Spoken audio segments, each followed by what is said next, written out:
Hey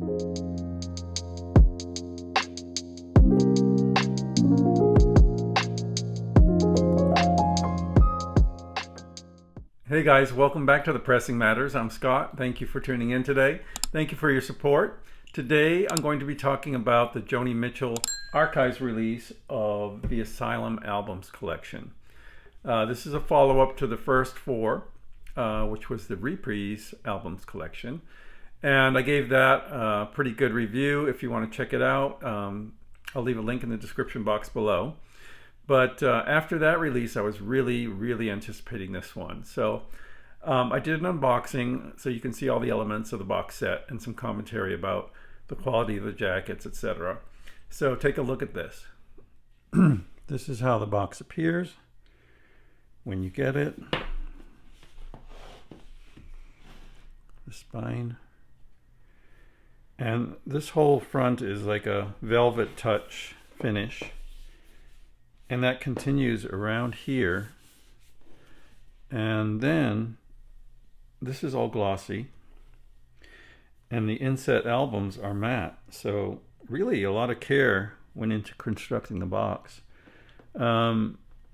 These are pressed in Optimal, at Optimal in Germany. So there's a sticker there. Then you have the four albums as they appear there. Now, one thing about it I found was Miles of Aisles is really tight. It doesn't slide out of the box with the others. But besides that, everything's good. All right, so let's take a look. First of all, you also get this. This is artwork by Joni of Neil Young and a statement from Neil Young about her career.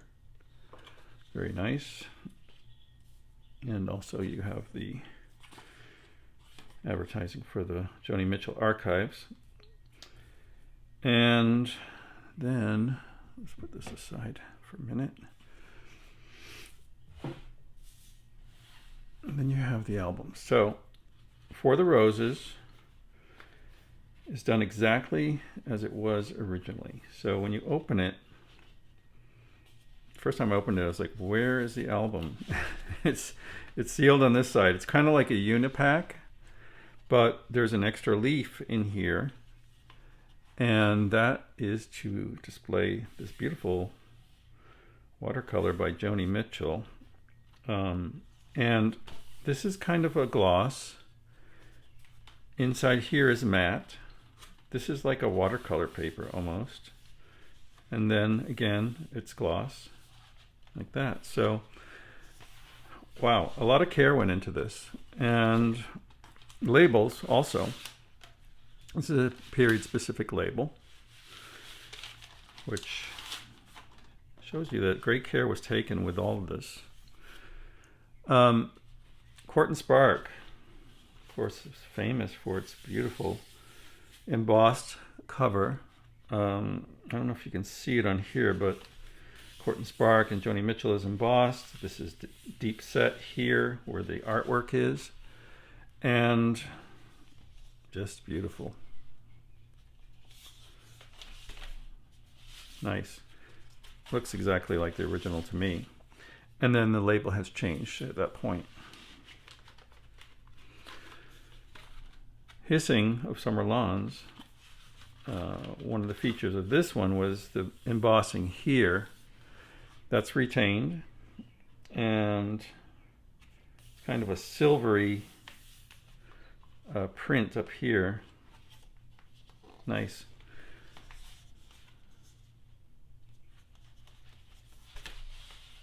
I don't think there's anything to complain about with these jackets. Yeah, they're not tip-on like the first set, but the first set was from an earlier period where tip-on was more common, and they were originally released that way. Okay, in this Miles for Aisles, there's also an extra leaf here, which is nice. And I think the labels are all Asylum by that. Yeah, they're all like that. So that's how the box looks. I'll get to the sound now. So as you can see, great care was taken with the jacket design. Each one has retained the features of the original release. Now there's been some discussion that, you know, the first set had the albums in tip-on jackets. And if I recall correctly, that's how they originally were released. By the time we get to For the Roses, this type of printing was common, direct to board. And even though they're direct to board this time, extreme care went into the way they were assembled. Like, you know, having matte finish inside what is a glossy, somewhat glossy cover, retaining the original inner fold for artwork or whatever, the original texture of Quartz and Spark, and embossing, the embossing on hissing. So even though there's been some criticism of the jackets, I don't find anything to criticize. I think they look gorgeous, and I was delighted with them. Yes, they're not tip-ons, but that's okay because that's not period specific. So I think these are beautiful, and the box is beautiful as well. So there's always been a question in my mind, because I've never seen an official confirmation. Are these box sets digitally sourced or are they analog?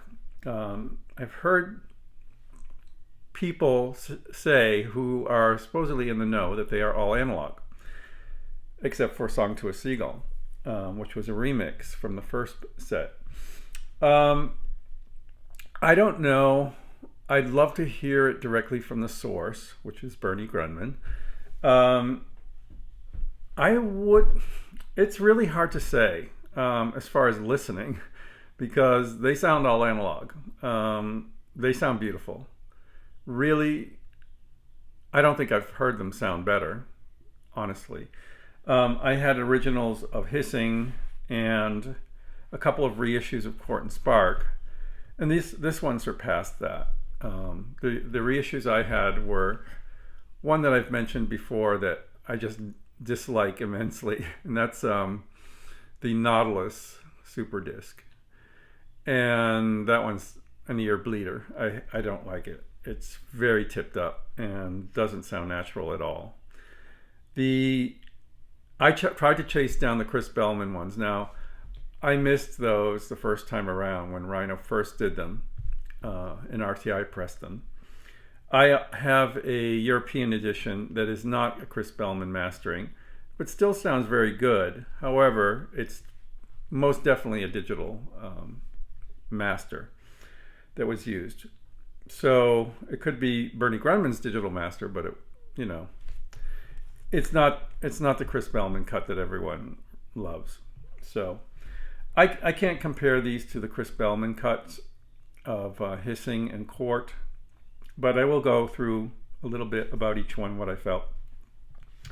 For the Roses was a new experience for me. I'd never heard this one before, and I'd seen the jacket over the years, and I never really thought about what the music would be like. I figured it was kind of early stage or the end of early stage, and it is sort of that, but it's actually a real transition album, and it really points to what's going to happen next. The jazzy influences are starting to come in. It's more piano based than guitar, and the writing is more complex and more personal. I was thrilled with it. I thought it sounded fantastic. And the pressing was good, but actually let me say a little bit about the pressings overall. Optimal pressed this set rather than RTI this time, so that's for worldwide distribution. Apparently there's 20,000 of these where there was only 10,000 of the first one. I think Optimal did a fantastic job. As always with a box set, there's always the possibility of one disc having a problem. And I did have an issue with For the Roses. It's so minor that I really hesitated getting a replacement, but I loved the album so much. And I want a perfect set that I did order a replacement, which with Amazon means another box comes and then you kind of sort through and pick the best. So the problem was on the track, Let the Wind Carry Me, second to the last song on the first side. There was a few second burst of non-fill followed by several ticks and right afterwards. So it comes at kind of a crucial point. I just couldn't ignore it, and I am looking forward to a perfect replacement, hopefully. But other than that, I was thrilled with the material on this. Really a beautiful, beautiful album. And the mastering, Joni sounds excellent on this. Just the voice is handled really well. I can't imagine originals sounding quite as good as this, but I can't tell you that for sure. Honestly, all throughout the set, I was thinking to myself, you know, there's people nitpicking things, and we don't know for sure if it's all analog, but you know what? When it sounds this good, I think you'd be foolish to pass this up. It's, even if you have other copies. Now, the only thing I could say is if you're only interested in Quart and hissing and you have the Chris Bellman copies, you're probably all set. But I can't tell you that for sure either, because the European one is not cut by Chris Bellman. Quart and Spark, I've heard many guises. I have originals. I have a couple of reissues. When I put this on, I was like, wow, this sounds as good or better than anything I've ever heard. And certainly better than the two reissues I've heard. No faults on the pressing.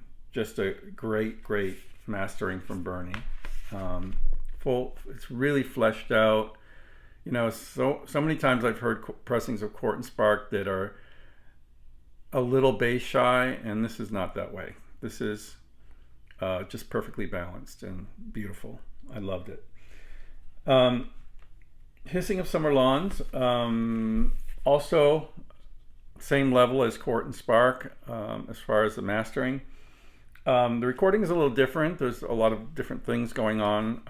It's a different direction for her, a little more jazzy, a little more experimental, but wonderful, wonderful, you know, wonderful record. It sounds wonderful. Miles of Vials was new to me. I don't remember if I ever heard it when it originally came out. I was working at a record store at the time, and I think we played it at the store, but I never owned a copy.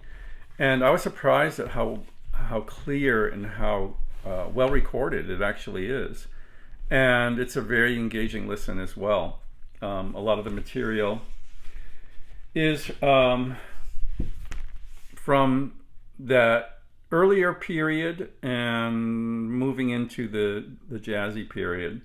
You Turn Me On a Radio, Big Yellow Taxi, Woodstock is on here, Cactus Tree, what else? Blue, A Case of You. So it's got stuff, Circle Game.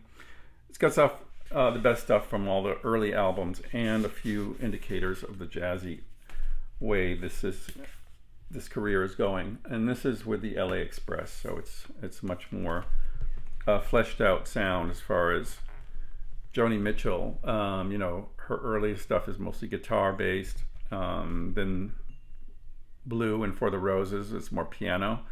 Here we're getting into brass instruments, and it's and fuller instrumentation. So very, very interesting listen. I thought it was excellent as well.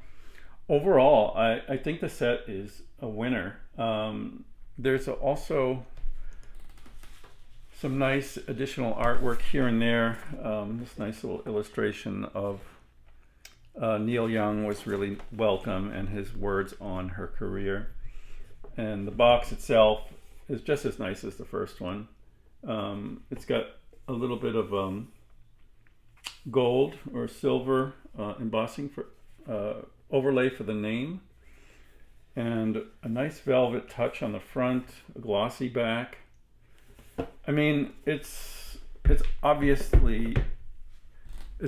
that great care was taken with this set, and I think you can see from the unboxing that is the case. And as far as the music, it's unquestionable. As far as the pressing, maybe you have to really kind of go through your whole set when you get it and make sure everything's okay. Personally, I like to get them from Amazon because of this reason. If I ever have to exchange a disc out of the set, it's really hard with other retailers. With Amazon, they'll send you the other box while you can keep the first one, and you can go through and select what the best is and return the rest. So I have links to the box in the description box below. As always, I'm an Amazon associate. If you use the links below, I receive a small commission, and it helps the channel. So thank you if you do that. But no matter, if you have the first box, you're definitely going to want the second box. And if you're in love with this particular period, you'll also want this box. I find it pretty much faultless, and that's saying something in today's reissue market. A lot of care went into it, and Joni should be proud of how these are being presented. And that's about it. Thank you for watching. I'm Scott for the Pressing Matters. Have a great day.